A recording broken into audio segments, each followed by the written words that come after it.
Hey everybody, welcome to Every Day with Ron Stasko. It's day 22 of the 2020 YWBD Bible Walk. That's Your Will Be Done Ministries. And I felt God put it on my heart this year to share the gospel this way. And that's just share it every day with you to encourage you to spend time with God and His Word every day. So, today we're going to be covering Genesis 31, 32, 33, and 34. And then in another segment, we'll probably do 145 and Mark chapter 13. But I just wanted to give God a quick shout out and praise. As you guys know, I've been sick this past week with the flu, and I've been taking medication, so I feel better. But I'm still not over it yet. And the thing I want to shout God out for is He's really helped me to get caught up on the work that we've had at work and get us back on track with our schedule. So I just want to praise God for that and thank Him that even in the midst of just a lot to do and not feeling well, that He has provided a way for us to do what needed to be done. So buckle up today. We're going to be doing kind of a Wild West type feel in Genesis. There's some happenings going on here, some family drama, and it's interesting to see what's going to happen in the next 4 chapters. So in in Genesis 31, Jacob flees from Laban. Jacob heard that Laban's sons were saying, "Jacob has taken everything our father owned and has gained all his wealth from what belonged to our father." And Jacob noticed that Laban's attitude toward him was not what it had been. Then the Lord said to Jacob, "Go back to the land of your fathers, and to your relatives, and I will be with you." So Jacob sent word to Rachel and Leah to come out to the fields where his flocks were. He said to them, "I see that your father's attitude towards me is not what it was before. But the God of my father has been with me. You know that I've worked for your father with all of my strength, yet your father has cheated me by changing my wages 10 times. However, God has not allowed him to harm me.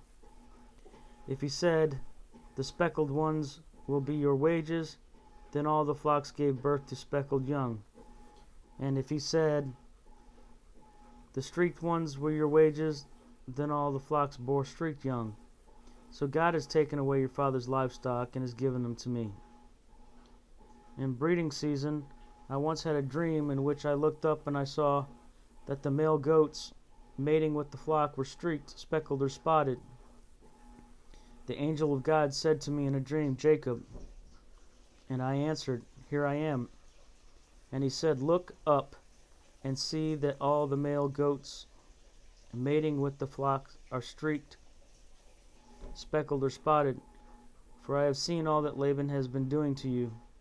I am the God of Bethel, where you anointed a pillar and where you made a vow to me. Now leave this land at once and go back to your native land.' Then Rachel and Leah replied, 'Do we still have any share in the inheritance of our father's estate?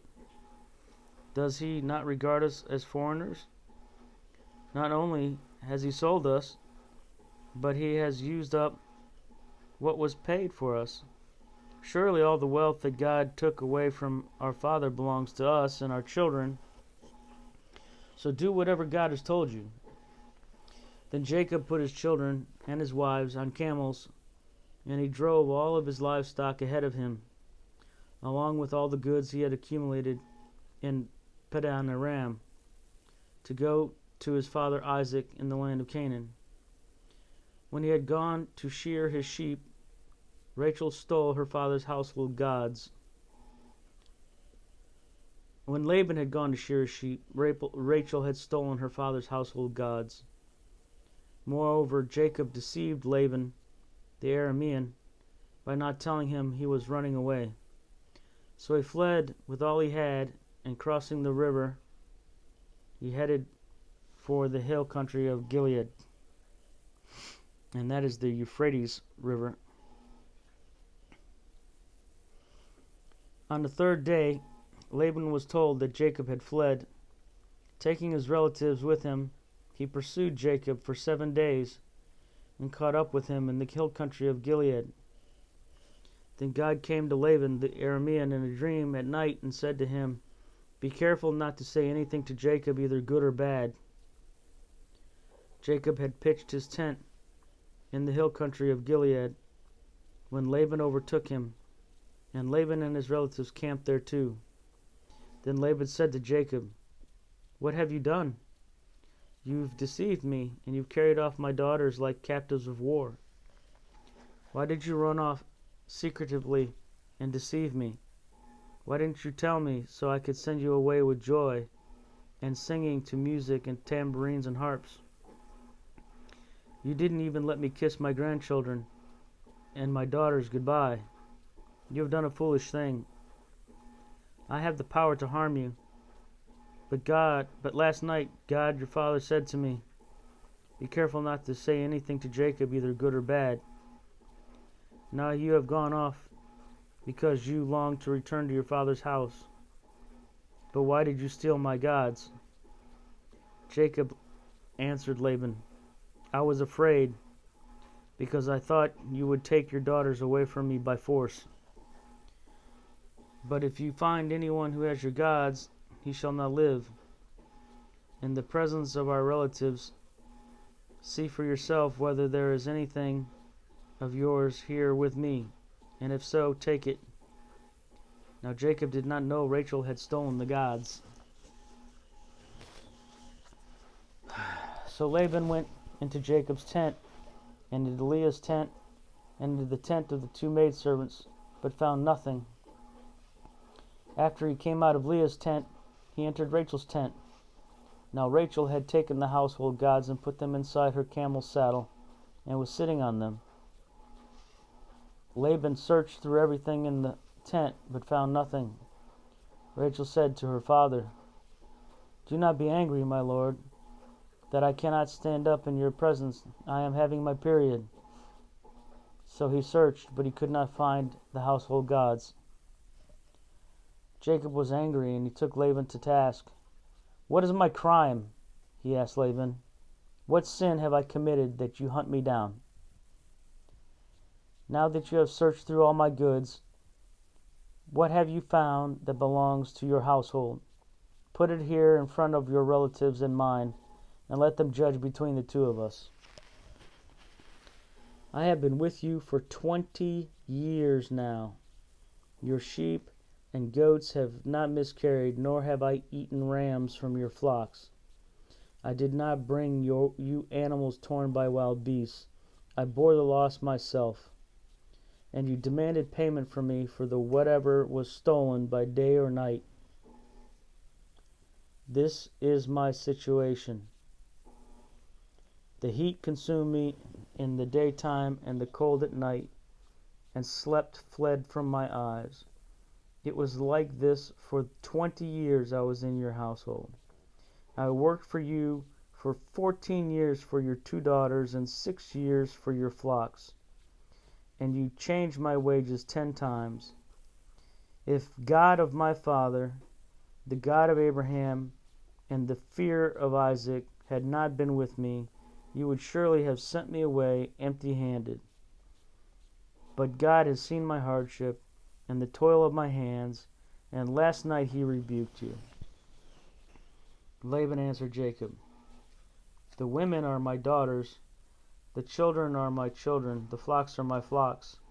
All you have is mine. Yet what can I do today about these daughters of mine, or about the children they have borne? Come now, let's make a covenant, you and I, and let it serve as a witness between us." So Jacob took a stone and set it up as a pillar. He said to his relatives, "Gather some stones." So they took stones, and they piled them in a heap, and they ate there by the heap. Laban called it Jegar Sahadutha, and Jacob called it Gilead. which means witness heap.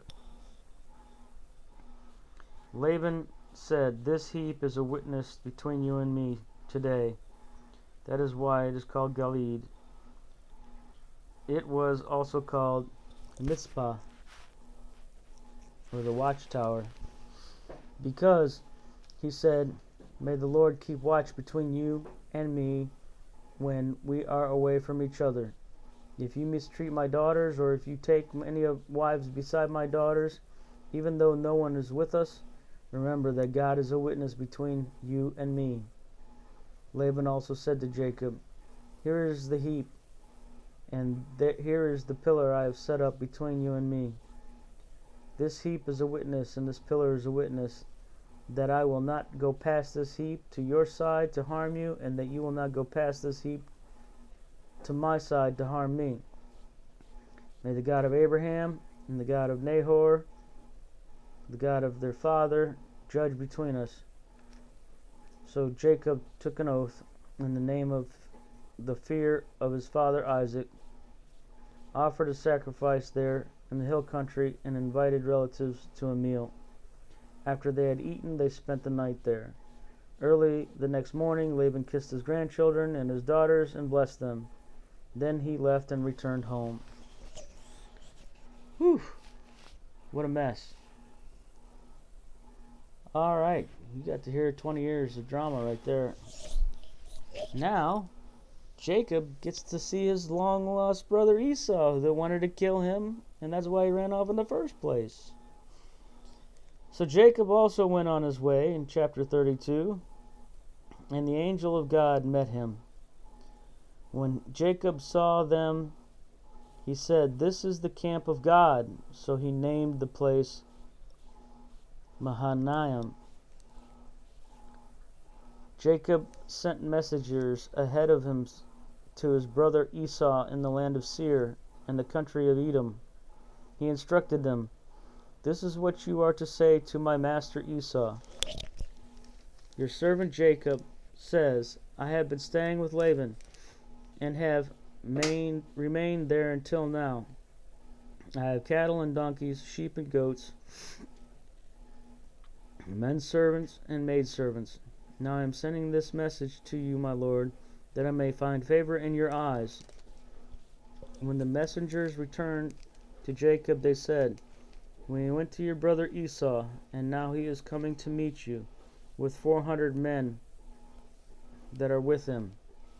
In great fear and distress, Jacob divided the people who were with him into 2 groups, and the flocks and the herds and the camels as well. He thought, if Esau attacks one group, the group that left may escape. Then Jacob prayed, "O God of my father Abraham, God of my father Isaac, O Lord, who said to me, 'Go back to your country and your relatives, and I will make you prosper,' I am unworthy of all the kindness and faithfulness you have shown your servant. I had only my staff when I crossed this Jordan, but now I have become 2 groups. Save me, I pray, from the hand of my brother Esau, for I am afraid he will come and attack me, and also the mothers with their children. But you have said, I will surely make you prosper and make your descendants like the sand of the sea, which cannot be counted." He spent the night there, and from what he had with him he selected a gift for his brother Esau: 200 female goats, 20 male goats, 200 ewes, and 20 rams, 30 female camels with their young, and 40 cows, 10 bulls, 20 female donkeys, and 10 male donkeys. He put them in the care of his servants, each herd by itself, and said to his servants, "Go ahead of me, and keep some space between the herds." He instructed the one in the lead, "When my brother Esau meets you and asks you, 'To whom do you belong, and where are you going, and who owns all these animals in front of you?' then you are to say, 'They belong to your servant Jacob. They are gifts sent to my lord Esau.' and he is coming behind us. He also instructed the second and the third and all the others who follow the herds. You are to say the same thing to Esau when you meet him. And be sure to say, your servant Jacob is coming behind us. For he thought, I will pacify him with these gifts I am sending on ahead. Later, when I see him, perhaps he will receive me.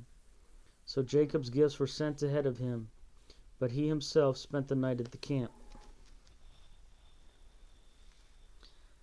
That night Jacob got up and took his 2 wives, his 2 maidservants, and his 12 sons, and crossed the ford of the Jabbok. After he had sent them across the stream, he sent over all his possessions. So Jacob was left alone. A man wrestled with him until daybreak. When the man saw that he could not overpower him, he touched the socket of Jacob's hip, so that his hip was wrenched as he wrestled with the man. And then the man said, Let me go, for it is daybreak. But Jacob replied, I will not let you go unless you bless me. The man asked him, What is your name? Jacob, he answered. Then the man said, Your name will no longer be Jacob, but Israel, because you have struggled with God and with men and have overcome. Jacob said, Please tell me your name. But he replied, Why do you ask my name? Then he blessed him there. So Jacob called this place Peniel, which means the face of God, saying, It is because I saw God face to face, and yet my life was spared. The sun rose above him, and he passed Peniel, and he was limping because of his hip. Therefore to this day the Israelites do not need the tendon attached to the socket of the hip, because the socket of Jacob's hip was touched near the tendon. So Jacob sends out these flocks, real smart, just these little herds of gifts for his brother to help soften him. He sends his family to safety, and then he wrestles with God all night.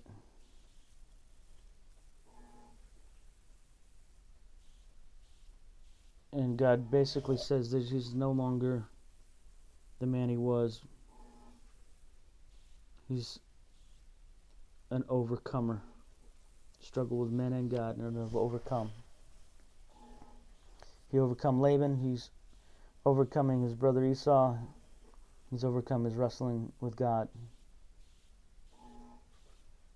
Now in chapter 33, Jacob meets Esau after 20 years.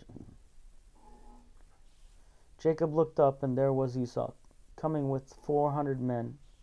So he divided the children among Leah, Rachel, and the 2 maidservants. He put the maidservants and the children in front, Leah and her children next, and Rachel and Joseph in the rear.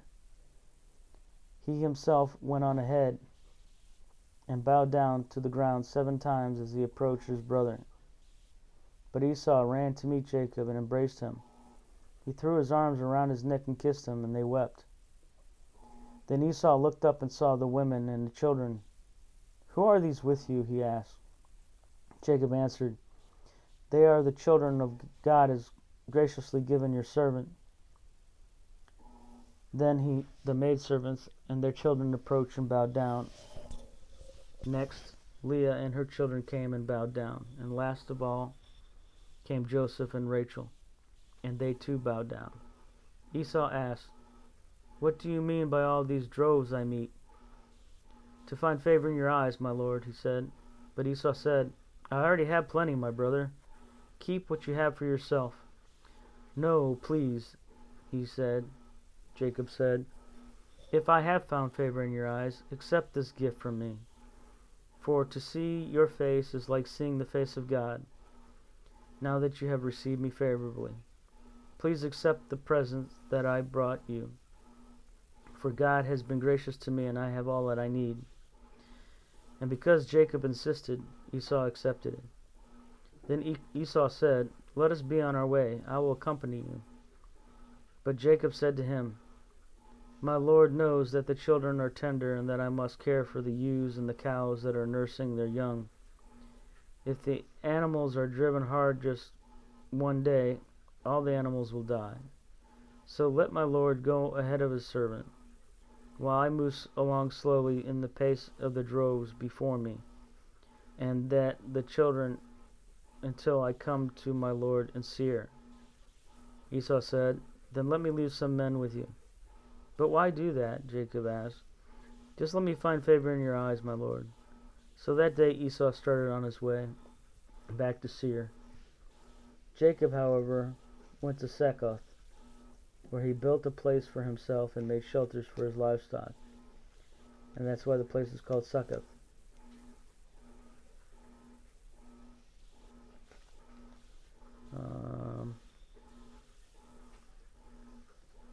Succoth means shelters. After Jacob came from Padan Aram, he arrived safely in the city of Shechem in Canaan, and camped within sight of the city. For 100 pieces of silver he bought from the sons of Hamor, the father of Shechem, a plot of ground where he pitched his tent. There he set up an altar, and he called it El Israel, which means God is the God of Israel.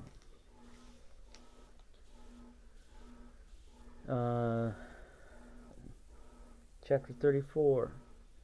Now Dinah, the daughter of Leah, born to Jacob. Dinah, the daughter of Leah, born to Jacob, went out to visit the women of the land. When Shechem, son of Hamor the Hivite, the ruler of that area, saw her, he took her and violated her.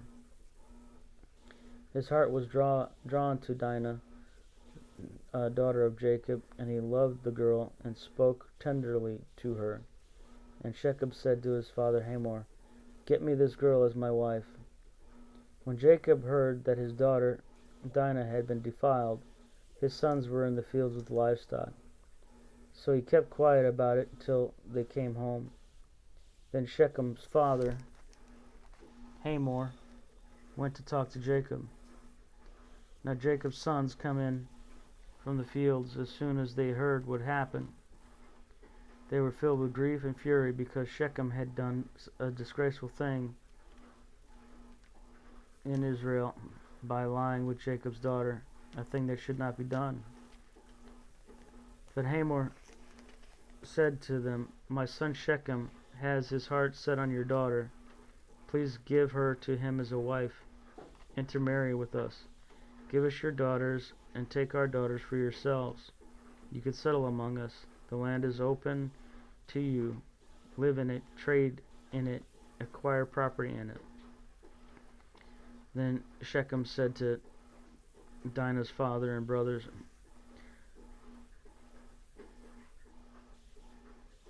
"Let me find favor in your eyes, and I will give you whatever you ask.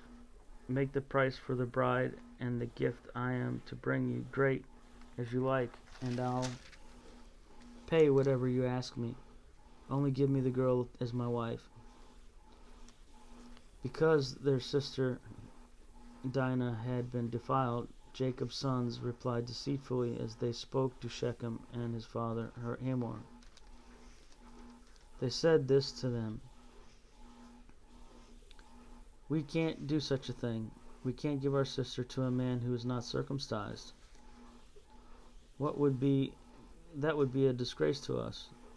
We will give our consent to you only on one condition, that you become like us by circumcising all of your males. Then we will give you our daughters and take your daughters for ourselves. We'll settle among you and become one of the people with you. But if you will not agree to be circumcised, we will take our sister and go." Their proposal seemed good to Hamor and his son Shechem. The young man who was most honored of all of his father's household, lost no time in doing what they said, because he was delighted with Jacob's daughter. So Hamor and his sons Shechem went to the gate of their city to speak to the fellow townsmen. These men are friendly towards us. Let them live in our land and trade in it. The land has plenty of room for them. We can marry their daughters and they can marry ours. But the men will consent to live with us as one people only on the condition that our males be circumcised, as they themselves are. Won't their livestock and their property and all their animals be ours? So let's give consent to them, and they will settle among us. All the men who went out to the city gate agreed with Hamor and his son Shechem, and every male in the city was circumcised. 3 days later, while all of them were still in pain, two of Jacob's sons, Simeon and Levi, Dinah's brothers, took their swords and they attacked the unsuspecting city, killing every male. They put Hamor and his son Shechem to the sword and took Dinah from Shechem's house and left. The sons of Jacob came upon the dead bodies and looted the city where their sister had been defiled. They seized the flocks and the herds and donkeys and everything else of their city, in and out, and in the fields. And they carried off all the wealth and all their women and children, taking as plunder everything in the house. Jacob said to Simeon and Levi, "You have brought trouble on me by making me a stench to the Canaanites and the Perizzites, the people living in the land. We are few in number, and if they join forces against me and attack me, I and my household will be destroyed." But they replied, "Should he have treated our sister like a prostitute?" So, you got some righteous brothers defending the honor of their sister who was taken advantage of, and